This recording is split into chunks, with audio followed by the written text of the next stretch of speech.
কাকার বৌভাতের অনুষ্ঠানের প্লাস্টিকের গ্লাস আনতে গিয়ে মোটরসাইকেল দুর্ঘটনায় এক ভাতিজার মর্মান্তিক মৃত্যুর ঘটনা ঘটেছে।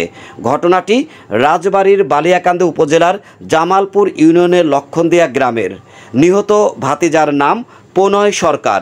সে রাজবাড়ী সরকারি কলেজের হিসাব বিজ্ঞান বিভাগ থেকে এবছর স্নাতকোত্তর পাশ করেছেন। তিনি জামালপুরের লক্ষণদিয়া গ্রামের পরিমলের সন্তান। তার স্বজনরা জানান, তার কাকার বিয়ের অনুষ্ঠানের গ্লাস আনার জন্য সে জামালপুরে যাচ্ছিলেন।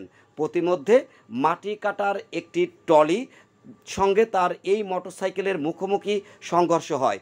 দর্শক, আপনারা যে মোটরসাইকেলটি পড়ে থাকতে দেখছেন, এই মোটরসাইকেলেই ছিলেন নিহত প্রণয়ের নিহতর ঘটনা বিয়েবাড়ির অনুষ্ঠানে পৌঁছানোর সাথে সাথেই সেখানে বিষাদের ছায়া নেমে আসে।